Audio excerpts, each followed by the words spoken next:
Hello and welcome in this video of Union Parliament. In this video, we are going to understand about the powers and functions of Union Parliament. The Union Parliament is called the legislative organ of the government. It is one of the three organs of the government. Under the legislature, the Union Parliament mainly comes. So the primary responsibility of the Union Parliament is the power of lawmaking. So the lawmaking is the most important function of the Union Parliament. But there are many powers. The Union Parliament is the supreme in the lawmaking in India. But apart from the lawmaking, the Union Parliament has the manifold powers, which are the legislative power, the executive powers, the financial powers, the electoral powers, and the judicial powers. In this video, we are going to understand each of these powers in a very detailed manner. As I have recently said, that the legislation is the primary function of the Union Parliament. So first of all, we are going to discuss about the legislative powers of the Union Parliament. Under the legislative power, the primary function of the Union Parliament is the lawmaking. But what type of law the Union Parliament will make, it will depend upon the main three lists, that is the Union list, the state list, the concurrent list, and the residuary powers. The residuary powers is the most important one, is becoming most important one in the present era. We are going to discuss about each of these lists in a very detailed manner. First of all, the Union list. Under the Union list, the central government has the exclusive power. Under the Union list, our Union Parliament has the exclusive power to legislate or to make laws. Under the Union list, only those subjects are covered which have the national importance, or we need similar kind of law all over the India. So under the Union list, mainly the main subjects are the defense, the coinage, or the banking system.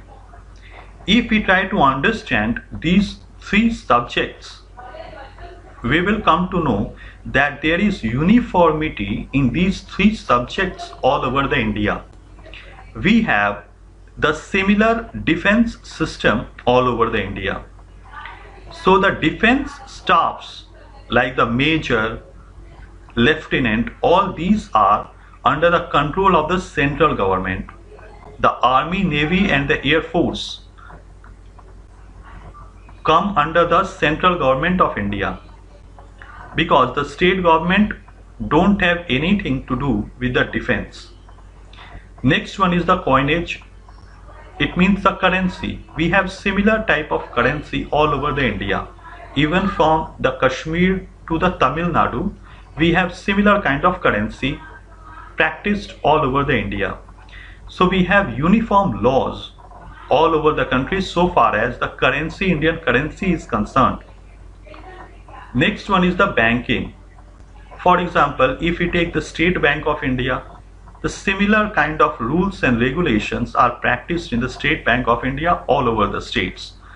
So it all come under the Union list, in which only the Union government, in which only the Union Parliament can make laws. So under the Union list, the subjects come under the national importance. Next one is the state list. Under the state list, the state government can make laws which are of the local importance. Under the state list, only those subjects are covered which are of the local importance and vary from state to state, like the law and order and the police. The police system vary according to the address from the state to state, and the maintenance of the law and order is primarily a state responsibility. Apart from the police, the trade, commerce, agriculture, and the irrigation is also the responsibility of the state. if we try to understand the irrigation system, we don't have the uniform irrigation system all over the India. So the irrigation also differ according to the state to state. The third one is a concurrent list. The concurrent list means where both the central government and the state government can legislate.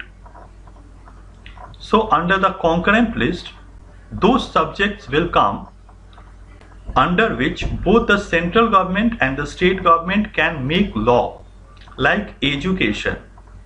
If we talk about our educational system, we have the state board which vary from state to state, and we have the central board like CBSE. It is a central board, as well as we have the state board also.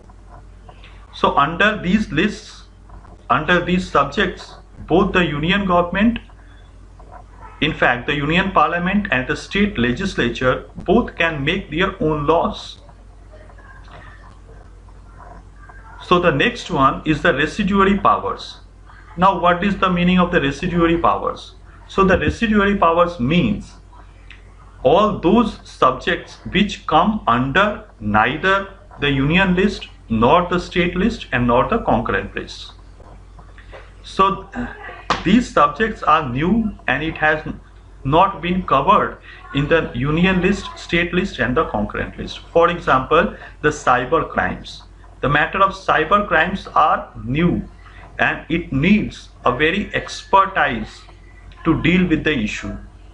So the residuary powers also come under the union parliament or under the central government. The central government has a primarily responsibility, is primarily responsible for making the laws and regulations under the residuary powers, the subjects which come under the residuary powers. So it needs the approval of the central government. So only central government is responsible for making of the laws over the residuary powers.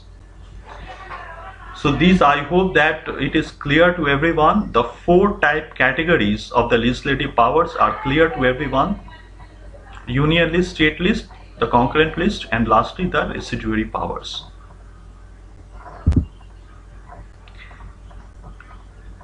Even if there is a conflict over the concurrent list, it is the central law which will prevail.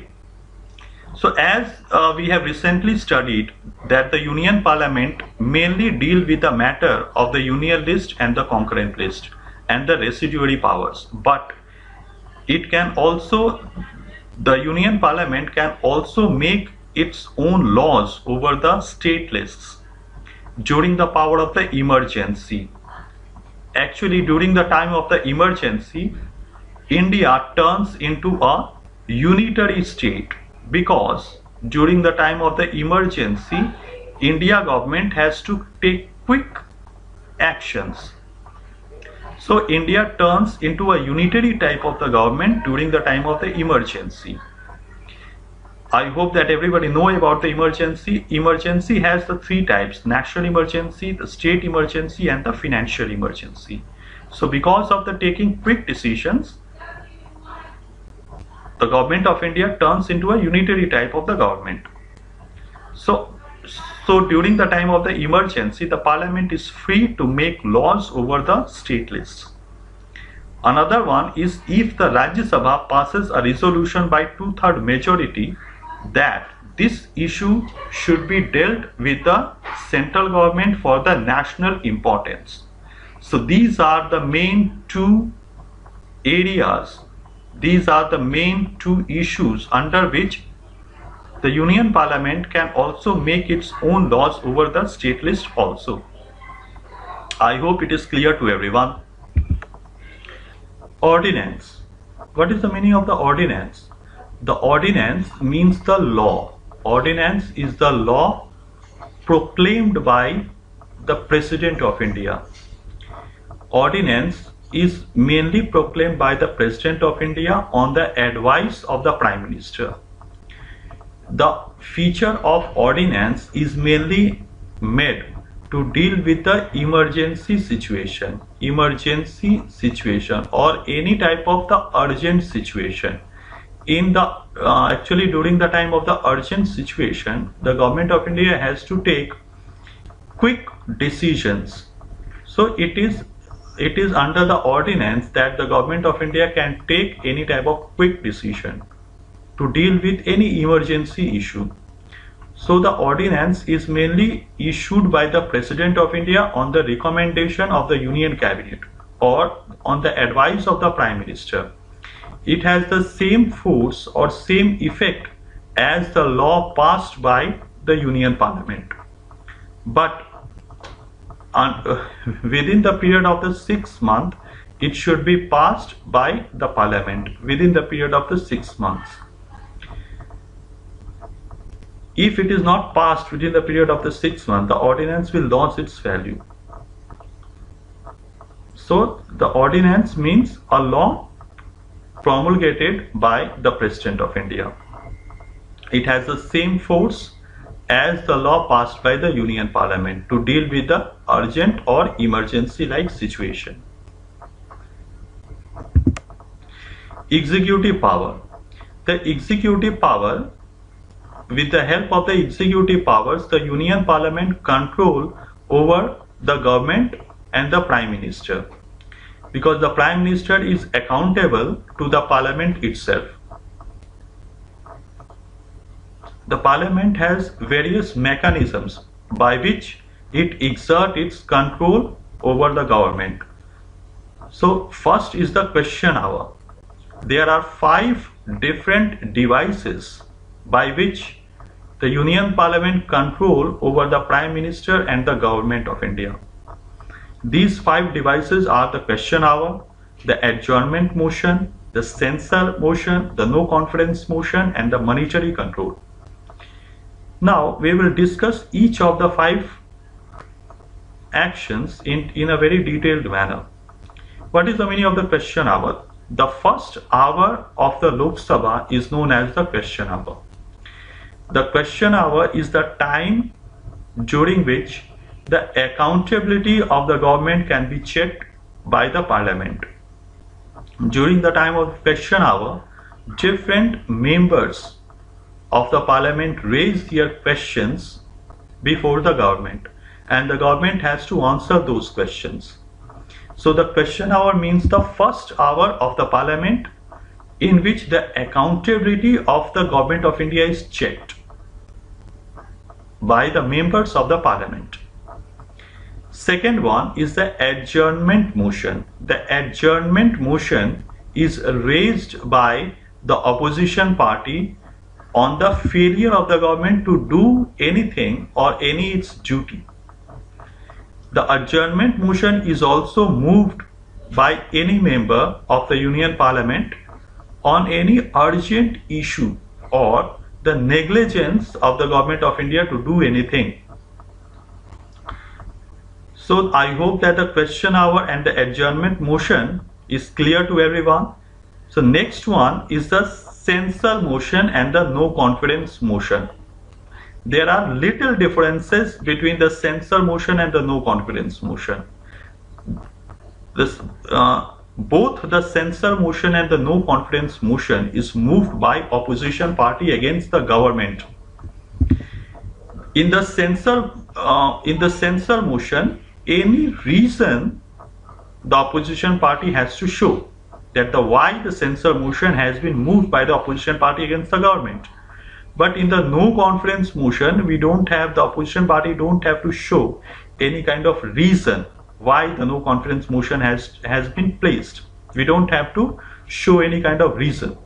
But the similarity between the two is that both are moved by the opposition party against the ruling government to show the disapproval to the government policies. The fifth one is the monetary control. The Parliament has the power to control over the money or over the budget which are presented by the finance minister. The Parliament can control the budget or reduce the revenue of the budget by making a cut motion. Cut motion means the reduction in the budget, reduction in the amount of the budget is called the cut motion. It is also moved by the opposition party against the government. So I hope that these 5 devices are clear to everyone. In the board examination, these questions can come. What is no confidence motion? What is censor motion? What is question hour? These are the frequent questions which has many times appeared in the board exam. So these points should be clear, and these are the key points which should be included in writing the answers. Financial power. The Parliament is the final authority to give the permission to the government to withdraw money from the Consolidated Fund of India. Without approval of the Union Parliament, the government has no power to take money from the Consolidated Fund of India. Without approval of the government, without approval of the Union Parliament, the government cannot take any kind of money from the Consolidated Fund of India.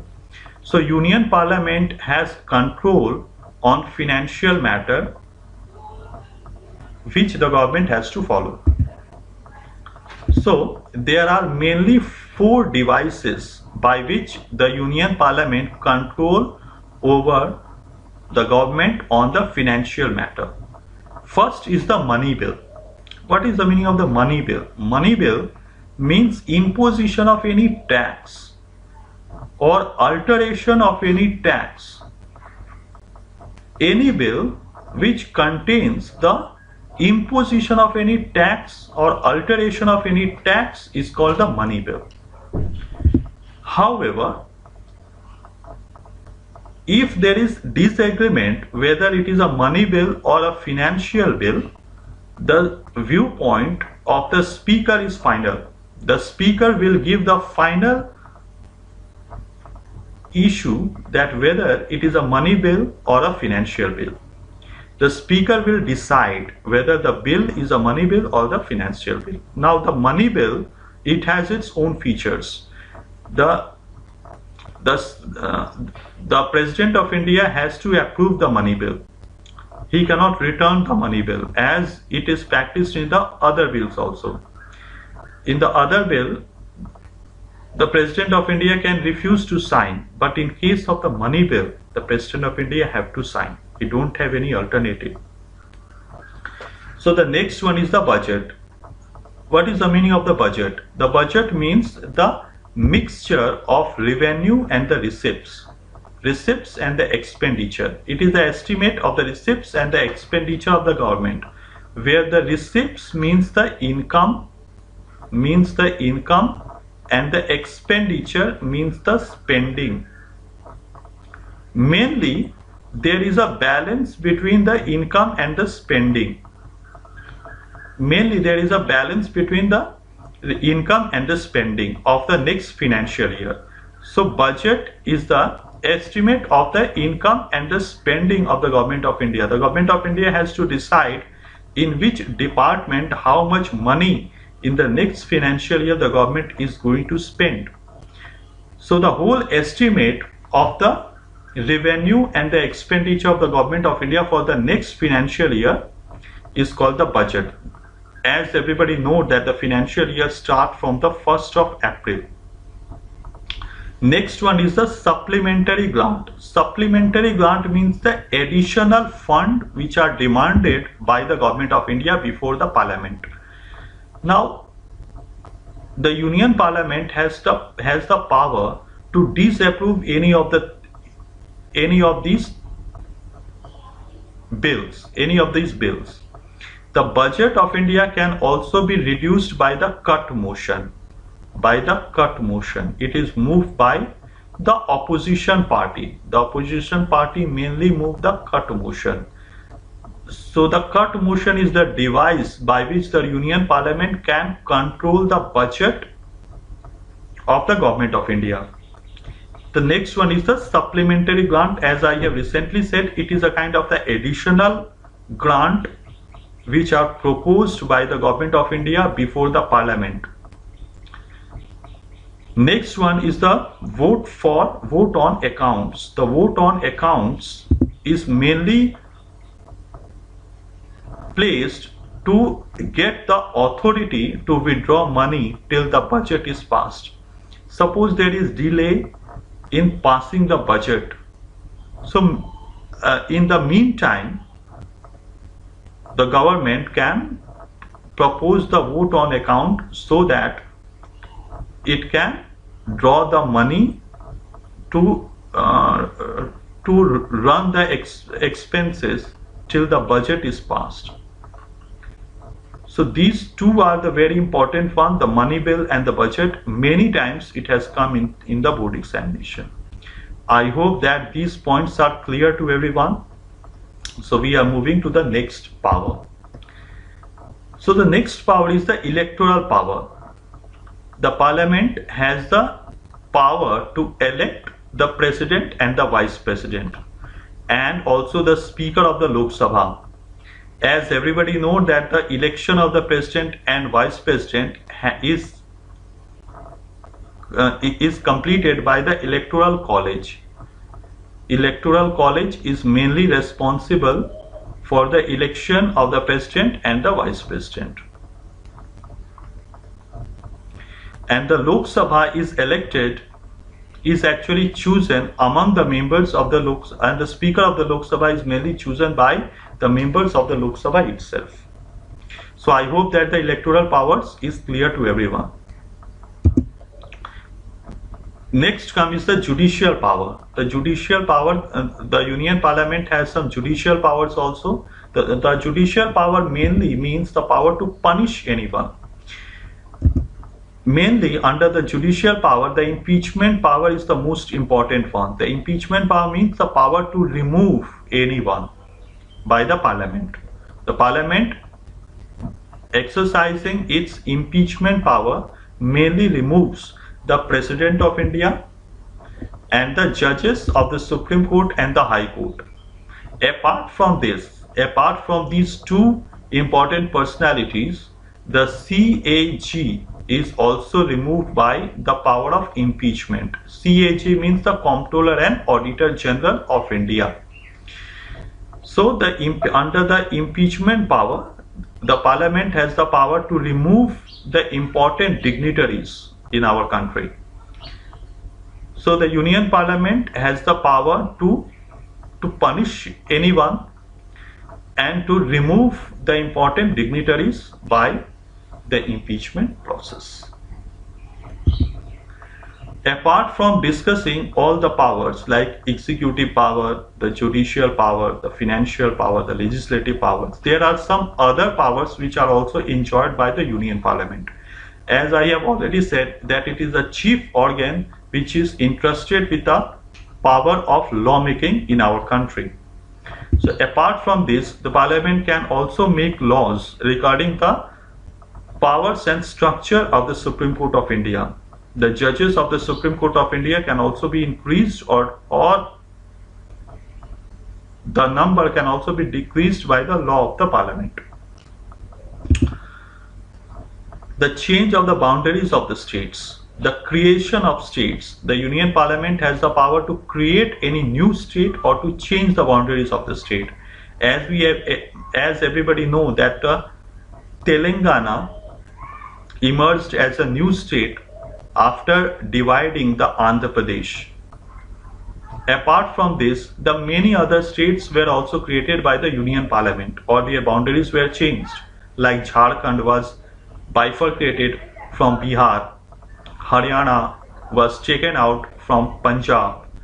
So the states, the creation of the states and the changing of the boundaries of the states are also the power of the Union Parliament.